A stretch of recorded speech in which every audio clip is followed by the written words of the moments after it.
Hi guys! Kumusta po kayong lahat? So yan guys, maraming salamat po pala sa walang sawang pagsubaybay sa ating pong daily love reading, and kung ikaw ay bago pa lang sa ating channel, mag-subscribe na po kayo. Then i-click mo na rin yung ating notification bell para lagi kang updated sa ating mga bagong upload. So yan guys, ipopromote ko lang din yung aking page, Facebook page. Nag-upload ako dyan ng mabilisang love reading and pick a card. Ayan. Subscribe na lang. Subscribe. Follow, no? Follow ba? Tama ba? Follow doon sa Facebook page ko. Okay? So, ilalagay ko na lang sa screen. And yung link, iiwan ko na lang sa comment section. So, thank you guys. Okay. So, tignan natin kanina bang love reading itong masasagap natin ngayon. Kanina bang love reading itong masasagap natin ngayon. Pero bago tayo mag-start, tignan muna natin yung energy. Meron tayong push through any insecurity. So, yun. May nakikita ko dito, guys. May chance, no? Or mataas yung chance na parang nagkakaroon kayo ng insecurity dito sa relationship na to. For example, hindi ka kasi pinapahalagahan ng person mo. So, yung nangyayari sa inyo, pwedeng nagkakaroon ka ng insecurity sa ibang tao na nakakasalamuhan niya or binibigyan niya ng importansya. Minsan, nagkakaroon ka rin ng insecurity sa family member, ganon. Basta sa mga nakakasalamuhan niya, pwede sa mga nakakatrabaho niya. So, yung insecurity mo na to is, tinitignan mo yung physical appearance mo na parang, siguro kaya yun yung pinapansin niya kasi ganon, okay yung kanyang postura, ako, eto, ganyan. So, parang masyado mo dinedegrade or binababa yung sarili mo. Okay? So, hindi kita masisisi kasi siguro yung treatment sa'yo ng person mo, hindi fair, no?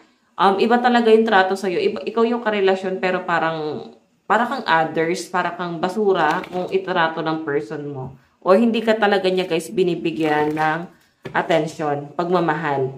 So, titignan pa natin.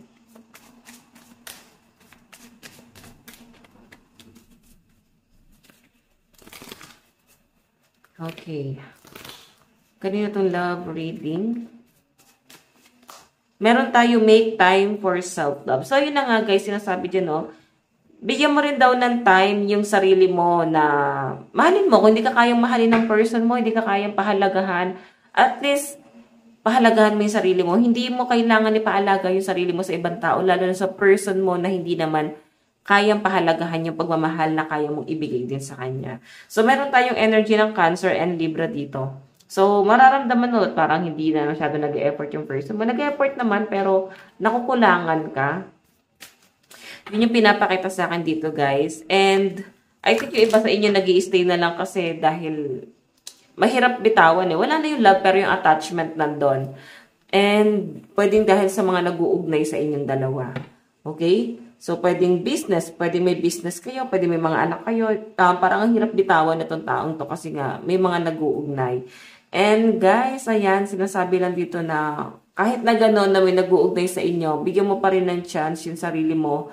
Na mahalin mo yung sarili mo, mag-focus ka sa sarili mo, isipin mo ano pa ba yung mga hobby na pwede mong gawin, maglibang ka, no? Or bigyan mo ng time ng sarili mo kasama yung mga friends mo. Yung iba kasi guys, nahihirapan na maglibang para sa sarili nila, lalo na kung wala naman pera, wala namang income, walang source of income. So, nahihirapan silang gawin yung mga bagay na yon.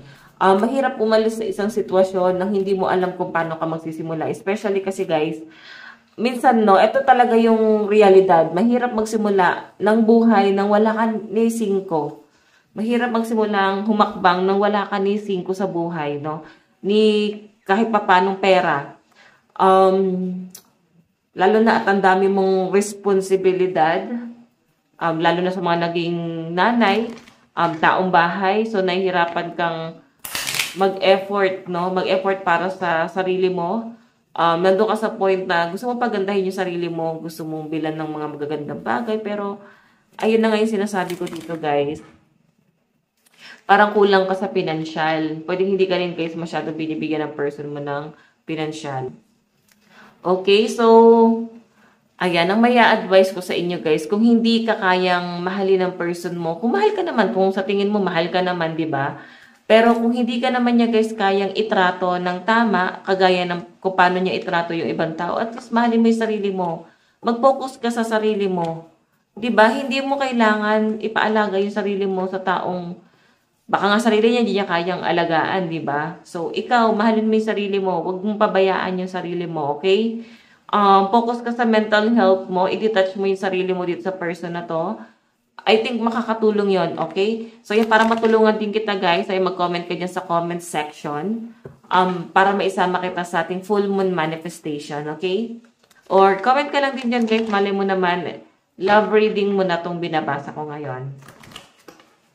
Okay. So, minsan kasi sa pagbabasa ko ng comment section, na-attach ako sa mga reading, doon sa mga nagko-comment, and lalo yung mga tao, no, yung mga yung may mga picture, parang nakukuha ko yung energy nyo, then pag gumagawa ako ng video, parang nakukuha ko yung energy, okay? So, mapapansin nyo guys, magtatanong yung iba, bakit parang lagi akong relate? Ibig sabihin, like ka nanonood sa akin, nakukuha ko yung energy mo. Okay? So, tignan natin, kanina tong love reading, spirit guide. Oops. Okay. First quarter, moon in Virgo. Okay. So, assess the situation. So, ang sinasabi lang dito guys, baka ito na yung time para i-fix mo na yung sarili mo or at least i-fix mo yung relationship yun ng person mo. Kasi parang kailangan meron kang gawin or kung hindi mo nakikitang may ginagawa yung person mo, plano para sa inyong dalawa. Pero sa nakikita ko kasi guys, yung person mo kontento na basta nakakapag-provide. Feeling niya yun na yung way niya ng pagmamahal. Pero nakikita ko sa inyo guys, kulang. Okay, pwedeng nakukulangan ka talaga. Kasi pwede kasi guys na hindi naman niya yan pinaramdam sa inyo noon. Hindi siya ganito noon. Pwede may nagbabago na ngayon. Minsan kasi guys, nagbabago ang isang tao, lalo na kung paano natin din sila itrato. Kagaya ng pagbabagong nangyayari sa inyo guys, kung paano ka tinatrato ng person mo. So, tanongin mo sarili mo, ano ba yung ginagawa mo sa person mo? Paano ba siya itrato? Pinagsasaltaan mo ba ng masakit? Puro ba kadramahan? Pwede kasi guys, nakaka-apekto sa person mo and ayaw ka na lang din kausapin kasi ayaw niya ng madrama. Pwedeng ganon. May mga tao kasi gusto positive lang. So, mahirap kasi sumabay sa vibes. Lalo na kung ikaw emotional, tapos person mo positibo, no? Gusto kasiyahan lang. So, ang hirap mag-adjust. Okay, so tignan natin. Kanina po itong love reading. Meron tayong honor your feelings. First quarter, moon in Pisces. So, ayan, may malakas ang energy ng Cancer, Libra, Virgo, and Pisces. So, sinasabi lang dito, guys, pahalagan mo yung sarili mo, you know? Honor your feelings. Okay, inuulit lang ng card. Baka ito na yung time, nabigyan mo ng time yung sarili mo, mag-me time ka, mag-unwind ka together with your friends or at least your family. So, I think guys, medyo conflict yung situation yun ni person. Or baka siya lang yung nagpapakomplikado nitong sitwasyon na to. Kahit wala naman talaga guys, masyadong komplikado dito. So, yun. Titignan natin guys. Katay ng card. Okay, wait lang po. Kunin yung card natin.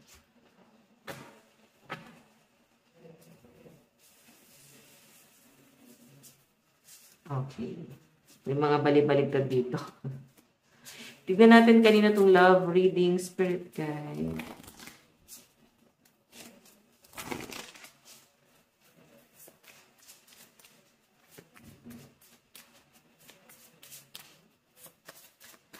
Okay, so ayan guys, meron tayong worthiness. Ayan no. Nagmi-mirror eh. So sa halip na i-mirror mo yung person mo, tignan mo na lang yung sarili mo. So, kung anong itsura mo na ngayon, yan yung nami-mirror mo sa person mo. Okay? Ganyan siyang klase ng tao kung paano siya magmahal. Kung ikaw naman ay nagiging fresh, ibig sabihin, healthy relationship. Pero kung medyo dry, ibig sabihin, guys, ayan, di ko naman, guys, masyadong inaano, no? Pero, yun ang totoo, guys. Kung medyo nagiging dry na yung skin mo, ibig sabihin, guys, natutuyot ka na sa taong to, no? Kakaintindi. kulang ka na guys sa nutrisyon. So, tignan mo, may mga puno dyan, baka kailangan healthy lifestyle na. Focus ka talaga muna sa sarili mo. Baka pag iniwan mo na itong taong to guys, gumanda ka na or gumuwapo ka na. So, baka maganda ka naman talaga. Medyo stressed ka lang din talaga sa person mo, no? Tignan pa natin. Meron tayong manifestation. So, ayan guys. Ayan, pwede rin kayo guys sa akin ng manifestation, no? Nag-offer na rin ako guys ng ritual. Ayan. Tuwing full moon, pwede kayo guys direct magpa-manifestation sa akin. May bayad guys yung ritual natin, hindi siya guys free. Okay? Kasi nag-i-invest ako ng energy para dito. And time, effort. So, yeah. Ayan, sa mga gusto magpa-ritual or manifestation ngayong full moon, ayan, message nyo lang ako guys. Nasa description box below yung link ng Facebook ko. Ayan, sa mga gusto mag-inquire. So, tignan pa natin.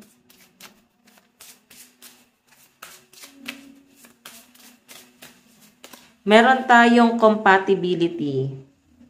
Okay, nakikita ko guys, compatible naman kayo ng person mo. Pero siguro kasi, yung person mo, napakasimple ng kaligayahan. Feeling ko sa'yo mataas yung ambition mo. At medyo frustrated ka or disappointed ka sa nangyayari dito sa relationship na to. Yung person mo kasi nakikita ko, hindi siya nagmamadali, no? And parang kontento siya. Oo. Kontento siya sa kung anong meron siya ngayon.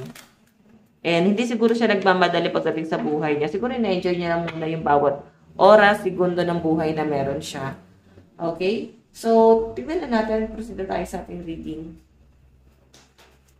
Okay. Ito, parang natin to.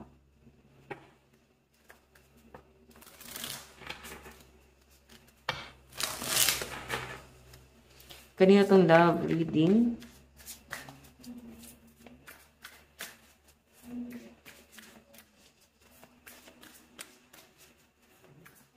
Tignan natin. Kanina itong message, love reading, spirit guide. Meron tayong Anne Carson. The intellect. Nako. So, nakikita ko rito guys, kontrolado ka ng person mo kasi medyo matalino pa na siya. Pero ikaw, nakikita ko sa inyo, matalino ka rin naman, pero mas matalino ka sa person mo. Mapapaisip ka na lang, bakit parang mas kaya niya akong kontrolin? Kasi alam nyo guys, ito yung sasabihin ko sa inyong technique, no? Pag masyadong mataas yung ambition mo, naliligaw yan eh. Oo, maliligaw ka kasi hindi mo alam kung paano mo makuha yung ambisyon na yon. Pero kung ikaw ay nandun lang sa balance, like, makukontento ka muna sa kung anong meron ngayon, alam mo kung anong gagawin mo ngayon at bukas. So, ikaw kasi, kung nakapokus ka sa ngayon at yung future mo, masyado mo guys, mapipressure yung sarili mo, baka ma-disappoint mo pa. Okay? Pero kung nandun ka sa point na titignan mo lang kung ano yung kaya mong gawin muna sa ngayon, at sa bukas, alam mo kung anong gagawin mo. Kasi hindi ka pa may pressure eh. Ready ka. Okay? So, ayan, tag-ulan na guys. Ingat tayo sa tag-ulan. Medyo maingay rito. Sarado ko lang bintahan na. Okay, tignan natin guys. Additional message. Okay, kanina po itong love reading. Meron tayong Toni Morrison Power. Okay. Nakikita ko napaka-strong na itong relationship na to guys. Nandun sa point na kaya kang ipaglaban ng person mo. Pero, kung yung trato mo naman din sa kanya, guys, is same kung paano kanya itrato. I think nakuha niya sa inyo. Hindi ko naman kayo, guys, biniblame. Pero kasi, guys, malakas yung energy rito na parang medyo naging nagger ka dun sa relationship, no? Mataas yung ambition mo. And, baka yung person mo talaga yung nag-mirror sa inyo. Okay? Kaya nga naninibago ka na hindi naman siya ganyan dati. Hindi naman ganyan dati yung person mo, pero bakit bigla siya nagbago? Kasi dati sweet lang, loving, ngayon parang ang laki ng pinagbago, di ba? So, tignan natin kanina itong love reading. Meron tayong Joy Harjo, bravery. So, I think medyo matapang. Oo. And napaka-independent mo. Marunong ka mag-isa eh. Yun yung pinapakita sa akin dito. Marunong ka, and yun nga lang guys. Yun nga lang, nagiging dependent ka sa person mo. Independent ka talaga. Kaya mo kahit mag-isa ka. Mas gusto mo nga nang nag-iisa eh. Kasi parang feeling mo wala naman nakakaintindi sa inyo. So, yung problema mo parang sinasarili mo lang din siya. So, by the way, tignan natin additional message. Spirit guide, pinito love reading. Peacock. So, ang ganda nito guys, no? Yung ibon na peacock, no?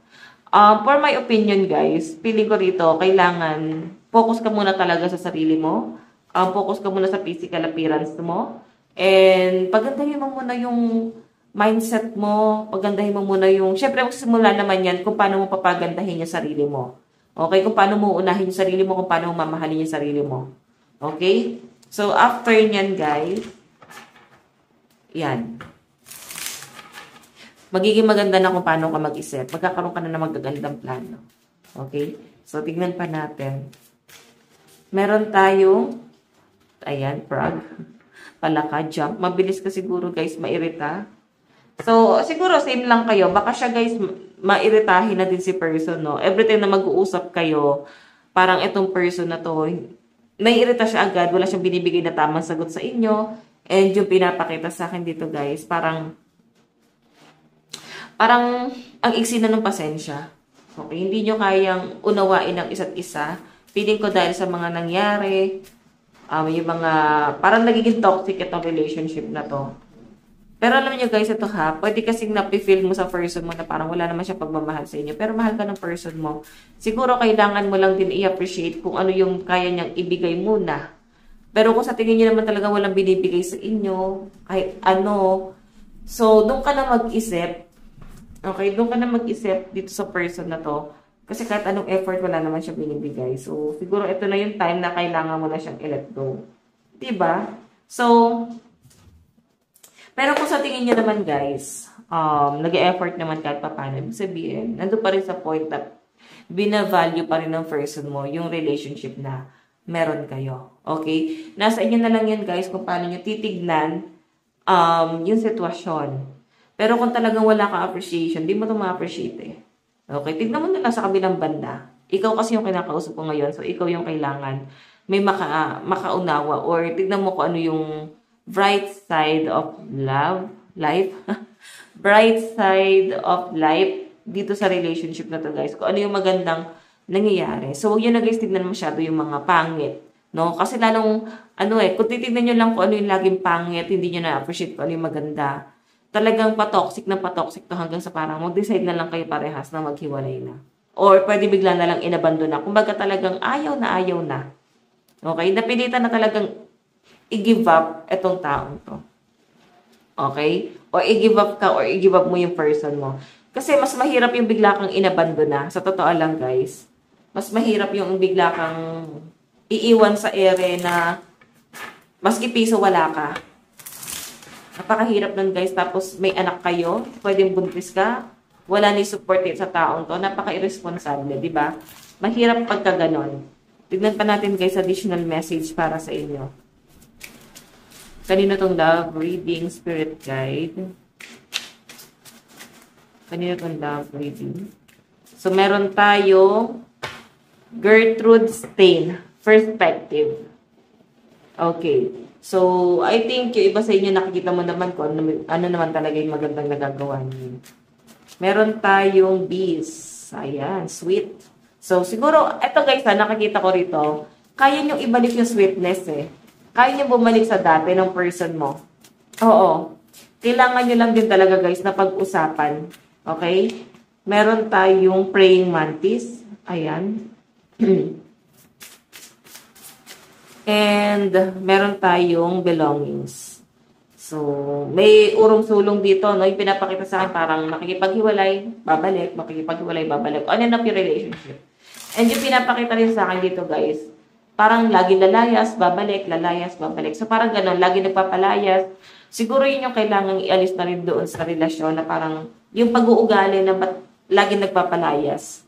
Oo, nakakasawa yung ganun, guys. Sa halip na dapat pinag-uusapan yung problema. Okay, so tignan natin guys, yung nararamdaman ng person mo. Okay.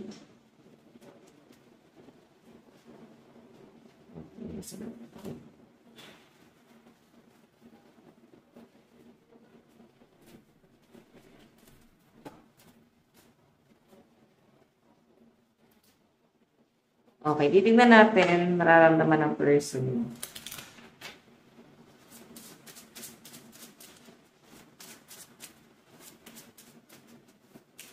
nararamdaman ni person mo sa'yo. Meron tayong, do you miss me the way I miss you? So, nami-miss ka nitong taong to. Okay? So, yung nararamdaman niya sa inyo, guys, inisip niya, nami-miss niya kaya ako? Iniisip-isip niya kaya ako? Katulad ko kaya siya ngayon na naalala ko yung past memories namin together. So, nandun sa point na yung person mo, guys, madalas siya nag-reminisce. So, pwede mapaisip kayo, ba't napapaginipan mo tong taong to o bigla na lang siya papasok sa isip mo. Kasi pinapakita sa akin dito, guys, iniisip-isip ka ng person mo. Sobrang miss na miss ka na kanina tong taong to.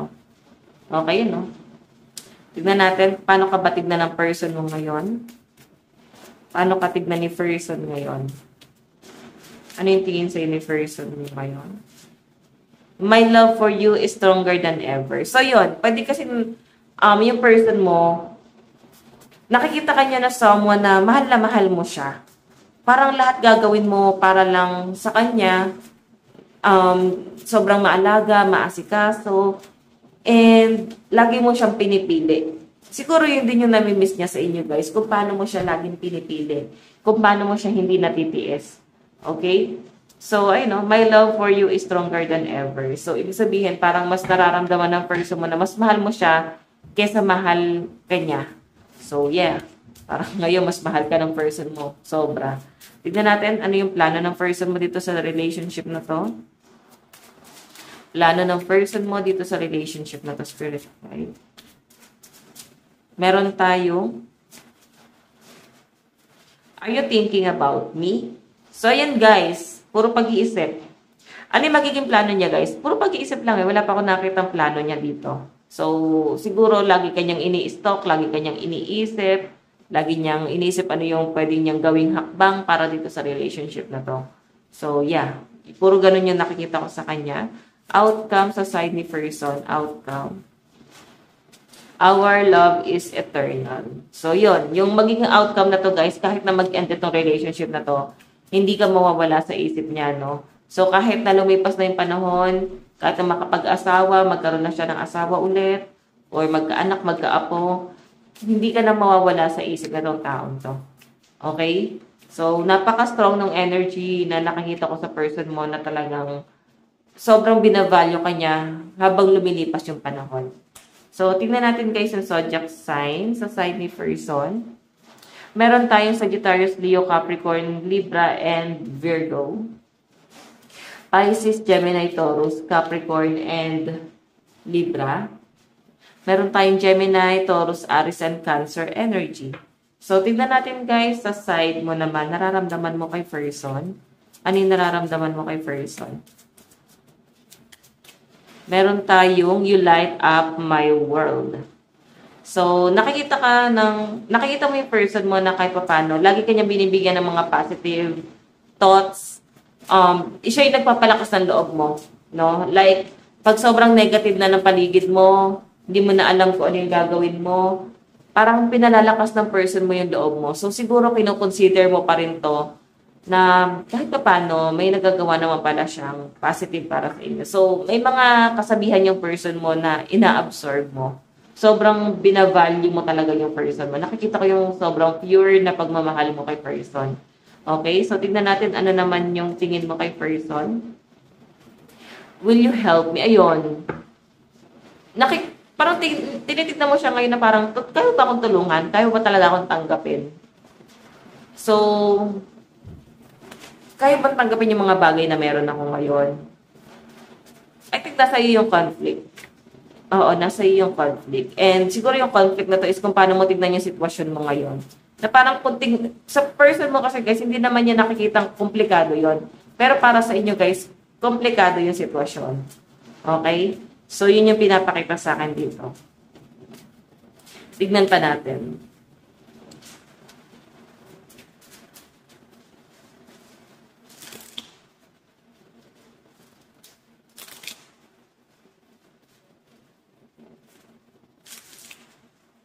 Okay.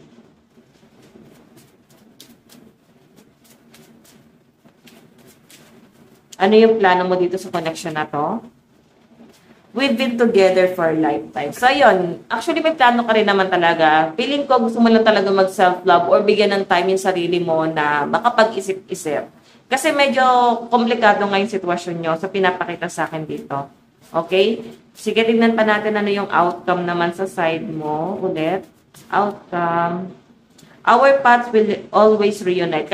Kapit bahay mo lang siguro or malapit sa inyo, guys. Or may nag-uugnay talaga sa inyo eh. Kasi nakikita mo pa rin siya na kahit anong mangyari, talagang mag-uugnay at mag-uugnay talaga kayong dalawa. Malapit kayong dalawa. Sa totoo lang, pwede yung circle of friends, pwede yung sa family, pwede may anak pala kayo, pwedeng asawa pala to. So, pwede kapitbahay. Basta may nag-uugnay sa inyo, guys. At mahirap, no? Putulin ng ganon-ganon lang. Tignan natin yung zodiac sign sa side mo. Meron tayong Pisces, Capricorn, Taurus, Leo, and Libra. Meron tayong Taurus, Aries, Leo, Capricorn, and Gemini, Pisces. Meron tayong Leo, Virgo, Aries, Taurus, and Capricorn, Sagittarius. Energy sa side mo. Last, meron tayong Aries, Cancer, Gemini, Aquarius, Pisces, and Taurus. So, katay guys ng 3 card. Saan na papunta tong relationship na to?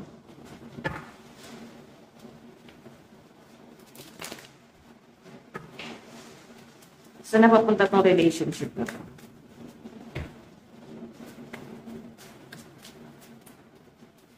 Oh. Nakikita ko guys na masyado kong mag-focus dun sa career mo. And nag-aantay ka ng effort nitong tao. O, yun lang din naman yung gusto mo, yung mag-effort siya. Okay? Or maramdaman mo na kahit papano, this time ipaglaban ka naman. Gusto mo talaga ng ipaglaban ka niya or piliin ka naman niya. Kasi parang napapagod ka na ikaw na lang yung laging pumipili sa tao. So, ikaw na lang yung laging nag-effort. So, meron tayong Page of Wands. May nakikita ko dito guys, iniisip-isip ka ng person mo. So, parang yung iniisip mo dito na parang mag-e-effort pa siya. Nakikita ko, yes, mag-e-effort din tong tao to. Pero siguro bigyan mo siya ng time. Meron tayong Ace of Wands. Travel. LDR pa kayo? Nakikita ko stable eh. Siguro gusto mo na guys, i-fix ng person mo yung buhay niya or yung source of income niya, yung sarili niya, yung career niya, bago kanya guys i-go, no? And gusto niya settled siya, no? Yung maayos yung kanyang kaperahan, maayos yung mga bagay na meron siya. So, ganun ko siya guys nakikita ngayon. And yes, meron siyang plano. Pwedeng ito guys, nilipas yung mahabang panahon, taon, babalik at babalik sa inyo itong taong to. So, kung nagkakaroon ng ending sa inyo guys, sa nakikita ko, babalik pa rin siya. Okay, tignan natin guys, love advice. Meron tayong attraction. Ayan, marami nagkakagusto pala sa'yo. Meron tayong separation. Ayan, naghiwalay nga kayo. Ex mo itong tinutukoy sa card. Meron tayong finances and career. So, isa pa guys na naka-apekto rito is yung trabaho. Pwede yung distance. Nahirapan kayong i-workout itong relationship na to dahil sa distansya. Okay? So, tignan pa natin. Additional love advice. Meron tayong dating. Oh. Naku. Meron ka ng ibang ine-entertain. Pwede matagal na kasi kayong hiwalay, no? So, meron ka nakikilalang bago ngayon. Meron kang ine-entertain. Or pwedeng may lalapit sa inyo na bago. Pwede di mo pa naman talaga totally ine-entertain. Pero gusto magpakilala sa inyo itong taong to. Okay? Nakikita ka niya na someone na parang okay ngayon. Okay, sige, tingnan pa natin. Meron tayong The Rainbow Reviver. So, nakikita ko guys, positive ka naman talagang tao. Naging negative ka lang kasi siguro na-absorb ng person mo yung positivity na meron ka. Okay. So, meron tayong emotional freedom. So, alam nyo guys, ito masyado ka rin control. Actually, parehas kayo masyadong control. Hindi kayo nagiging open doon sa relationship na parang, oh, ito yung pangit, ito yung mali, ito yung bagay na nakakapagpasakit sa akin. Kasi pwedeng na-express mo yung feelings na yan. Pag pagalit, siguro itry niyo yung pag-usapan niyo ng maayos. Okay? Sa halip na parang pagalit niyo siya guys, i-approach or si person ganon. Okay? Mas maganda pag-usapan niyo. So, message. Okay, message ni person is I think about you all the time. 'Di ba? Lagi kang iniisip. Hindi ka nawawala sa isip sa mga plano niya.